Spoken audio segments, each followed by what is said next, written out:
Olá, queridos! Nós, integrantes do curso de Engenharia de Produção, Campus Abaetetuba, que fica localizado numa pequena cidade no interior do Pará, vamos apresentar a vocês o nosso magnífico trabalho de Sociologia sobre Max Weber. O nosso grupo é composto por Daiane Santos, Rayane Kessia e Santana Beatriz. Maximilian Weber nasceu no ano de 1864 e faleceu no ano de 1920. Foi um sociólogo, jurista e economista alemão. Nascido em uma família de posses liderada por um advogado, Weber foi educado com a rigidez da religião protestante e com o gosto pelos estudos e pelo trabalho. Contribuiu em diversas áreas a partir da sua preocupação em relacionar fenômenos econômicos com outros componentes da realidade social, como a religião, as leis e a cultura em geral. Por conta disso, sua obra também é estudada por historiadores, filósofos, cientistas políticos, economistas, musicólogos e juristas. No caso de Weber, o principal fenômeno econômico que buscava entender em sua especificidade histórica é o capitalismo moderno. E por esta razão, textos escritos antes da adesão à sociologia têm um ponto de vista contemporâneo em claro interesse sociológico. Para além dessa relevância sociológica geral, os principais elementos expostos nos textos metodológicos de Weber são a explicitação do uso de tipos ideais nas ciências sociais e o desenvolvimento de uma teoria empírica da ação, baseada na compreensão do sentido subjetivo que os agentes dão à sua ação. Contribuições de Weber para a sociologia. O próprio Weber considerou como a sua maior contribuição o desenvolvimento da sociologia compreensiva nos textos sobre algumas categorias da sociologia compreensiva de 1913 e na versão reelaborada após a Primeira Guerra Mundial, os conceitos sociológicos fundamentais, o capítulo inicial de Economia e Sociedade.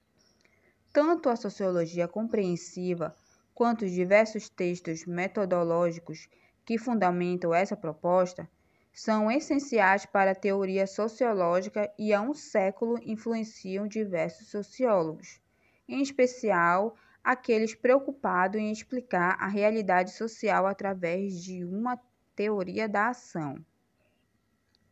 Contudo, as contribuições de Weber vão além dessas questões propriamente teórico-metodológicas.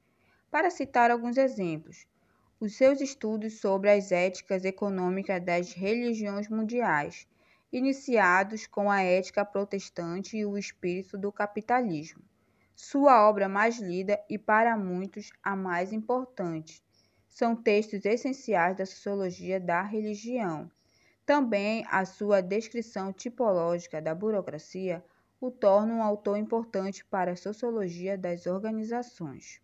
Em suma, ao que tudo indica, Weber ainda continuará a ser um importante interlocutor intelectual para sociólogos, politólogos, historiadores e cientistas sociais por um bom tempo, não apenas pelas suas contribuições teóricas e substantivas às diversas áreas de investigação institucionalizadas, mas também por sugerir interessantes pontos de vista para novos questionamentos que surgiram nesses mais de 100 anos que nos separam da sua morte. Weber e a teoria da burocracia.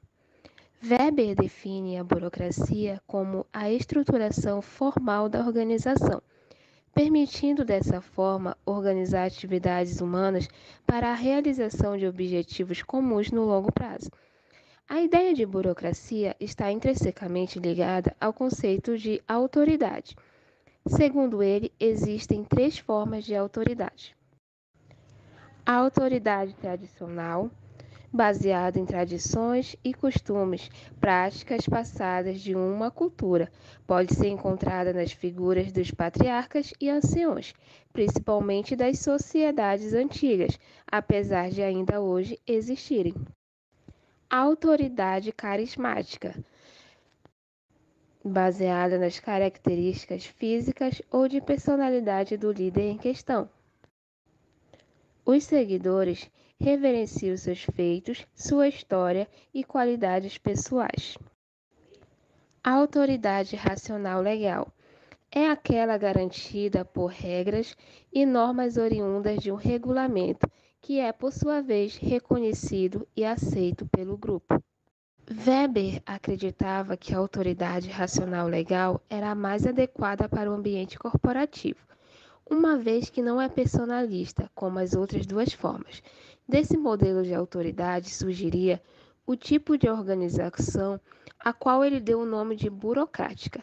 Essa organização apresentaria os seguintes princípios essenciais: divisão de funções e tarefas feitas de forma racional, sustentando-se rigorosamente em regras e normas específicas, com o objetivo de permitir a execução das atividades necessárias para se alcançar os objetivos da organização. Hierarquia, definida por regras explícitas, os direitos e deveres de cada cargo, bem como o exercício da autoridade racional legal e seus limites sustentam-se legalmente. A contratação de funcionários é realizada baseando-se em regras previamente estabelecidas, visando garantir igualdade formal.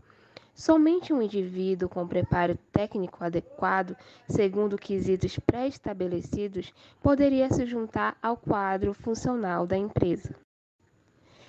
Equiparação salarial para o exercício de posições e funções semelhantes. Avanços na carreira são regulados por normas e critérios objetivos. O favoritismo e as relações pessoais não são levadas em consideração. Separação total entre função e as características pessoais da pessoa que a exerce.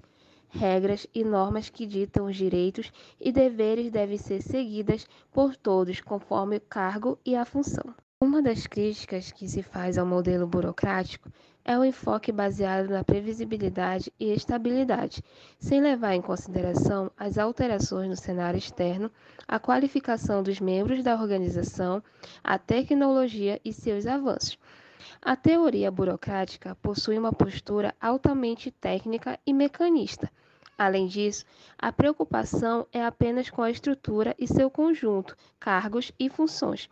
O comportamento pessoal das pessoas não é levado em consideração. Sendo assim, podemos citar como vantagens do modelo a consistência e a eficiência. Já como desvantagens, temos o excesso de rigidez e a lentidão na execução dos processos.